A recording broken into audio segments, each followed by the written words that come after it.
Good evening, ladies and gentlemen. Welcome to the Leader's Edge. Tonight is season 2, episode 9, and we have a fantastic guest with us. Her name is Grace Abella-Zata, here to talk about managing your executive career. Grace's professional expertise is in job person organization, fit, and human resource planning and acquisition.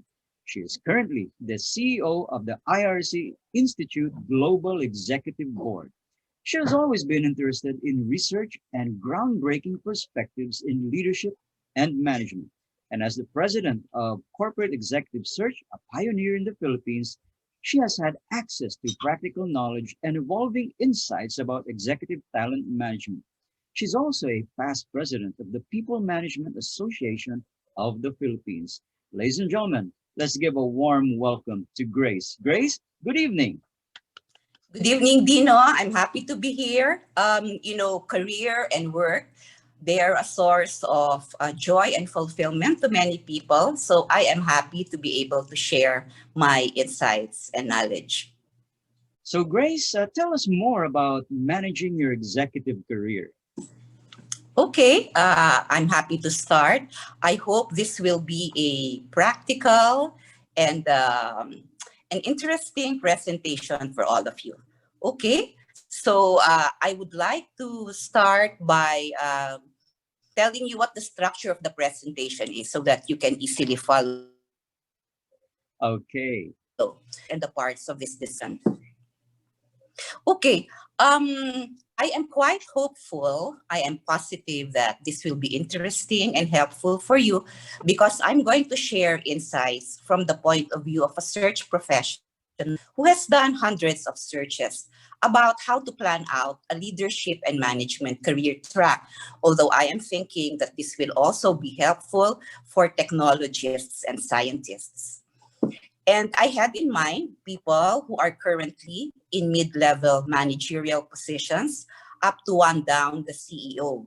Although, of course, it is better to plan ahead. And therefore, even people in their late 20s can also find something of value here.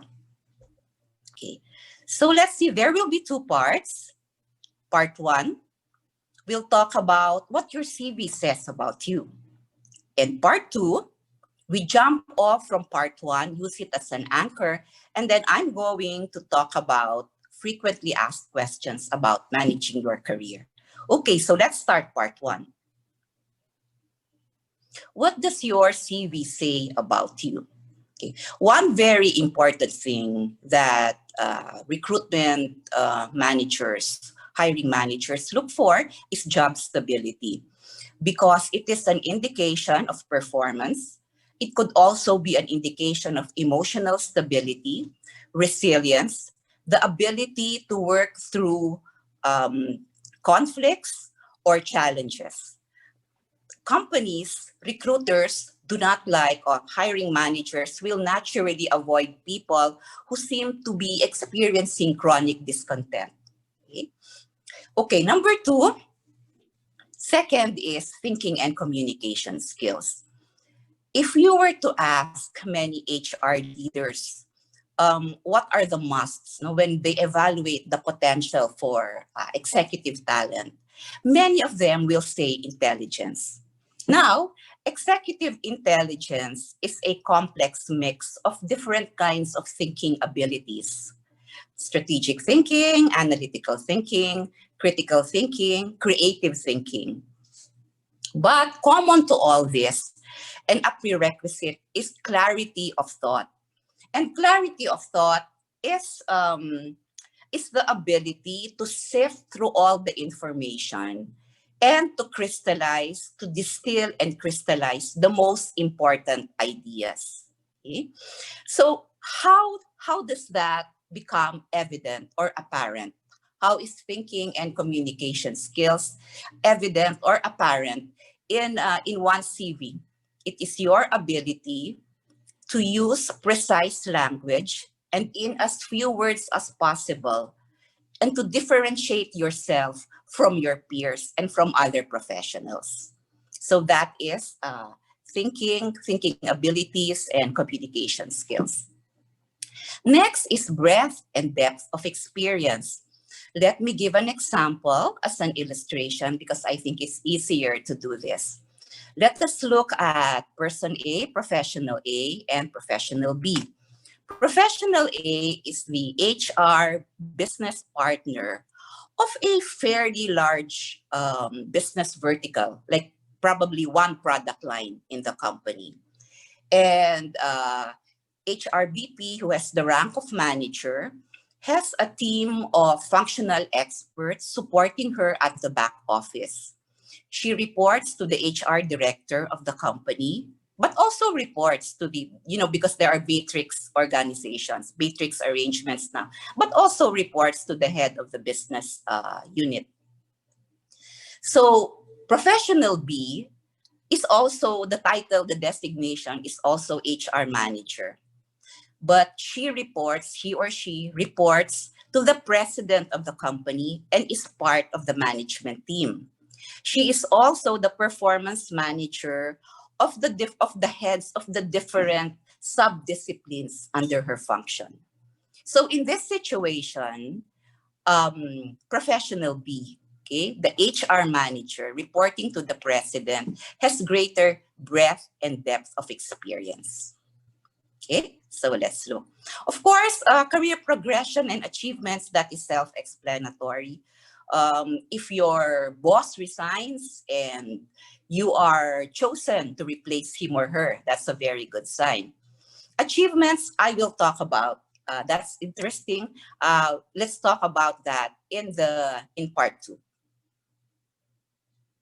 Okay, well, personality and uniqueness. Sometimes this makes your CV stand out. It perks it up a little because it reminds the recruitment manager or the hiring manager that, hey, there's a real interesting person here. So you can say things like you're a marathon runner or talk about some of your interests, just very briefly. Okay. So at this point, Grace, you've really brought up a lot of very interesting things to consider for somebody who's preparing their CV. Now, just for our viewers' sake, and because you have been helping so many executives over the decades already, um, let me just ask this quick question: how much impact does a picture or a good picture have, for example, on a CV, or does it matter at all? It matters. It actually matters. Because, of course, you want to have a face Yes. behind the CV. And, okay, because the factor of likability is very important. That is a knockdown factor, in fact. So if the picture shows likability, then that's a plus point for you already. So Terrific. it's important. Yeah. Hmm. Mhm. So So it, likable and professional. Okay, all let's right, say I that. see. You did mention that a person is resilient enough to have a long career that shows that that person is maybe settled, mature, and capable of handling the stresses that the job brings to them. What advice would you give to people whose CV, for example, seems to show that over the years they have jumped from company to company, uh, barely staying 2 years? Because I noticed that among, say, call center professionals, where after 2 years they're gone and simply somewhere else. Yeah, well, you brought up a good point. In fact, Dino, sometimes we tell our clients, but that is actually the average number of time in the industry. It's just 2 years, 2 years, 2 years. But sometimes they say, no, they're going to do the same thing to us. And we don't want somebody who's only going to stay 2 years. Well, what advice can I give if you have that kind of? Sometimes, it's just bad luck. Sometimes there are, extenuating circumstances. Yeah. And like, what if the company folded up or the company, there are many things that can happen. Sometimes, smart CV writers will put the reason why they left the company. You can actually do that. So use your judgment. You can actually do this. And if you have a cover letter, okay, the dear Grace, I'm gonna, and you might notice that I have spent, it's not in the body of the CV, but you can have explanations. What? Here's another thing. Here's Oh, okay. another thing I noticed. Sometimes they are assigned to different companies in the same conglomerate. See? So Oh, you should put from, let's say, 2006 to 2011, you put the name of the conglomerate and then you break it down, right, in the different companies, so that at one glance, the recruiter already sees, okay, so he's just been moved from one company to another.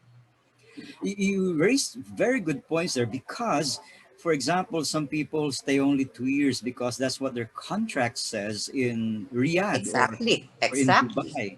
And in another case, if they were employed by the Ayala group of companies and as what they're fond of doing, and I understand it's a common practice that maybe somebody who's doing so well in Globe might be perceived as a good problem solver. So she's moved to, say, BPI to solve other problems there.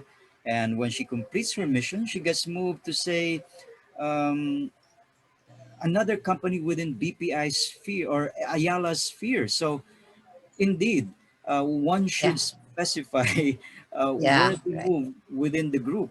Hmm. Mhm. These are Here's all, another thing. yeah. Sometimes it happens. Okay, here's a profile. Spent 5 years in one company, and then moved 2 years, another 2 years. But the fact that you have established 5 years in one company already shows that you have the stability that companies will need or will value. Okay, Mm. so it's really a case to case situation.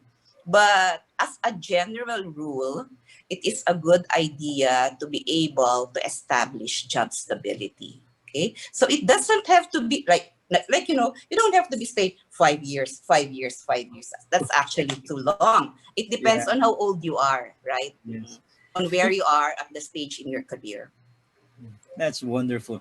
I'm glad you also mentioned the aspect of uniqueness because some people might indeed be show themselves to be runners or active in sports, and yet others might show that they're keen on social responsibility. Like I have a friend, young as he is, regularly volunteers to either donate blood or clean up Manila Bay, by helping to pick up the plastic bottles there or maybe help dogs that have been abandoned find new homes. Would those things, say, carry more weight than, say, somebody who's just into personal fitness or somebody with a unique hobby, for example?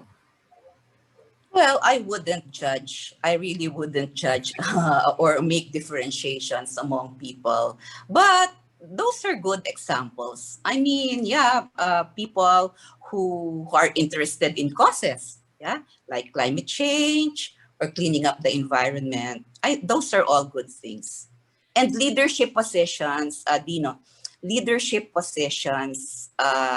In other civic organizations is also good, civic and professional organizations.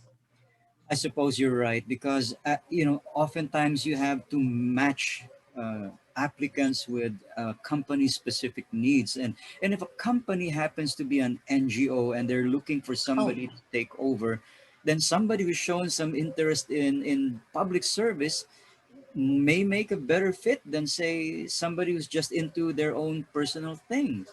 Wonderful. So I'd like to thank you, Grace, for sharing your valuable time with us tonight. And I'd like to remind the audience that next time, Grace will be back for part two of our talk. And in the meantime, I'd like to let everybody know that for the next episode after our part two, we'll be inviting Jocelyn Pick, who will talk to us about diving deeper with emotional intelligence. That's season two, episode 10. So, Grace, any parting words for our viewers tonight? well, I hope that in the little way I have been able to contribute and give you food for thought. So, ladies and gentlemen, please remember that learning is a never-ending process with unlimited vistas. Good night.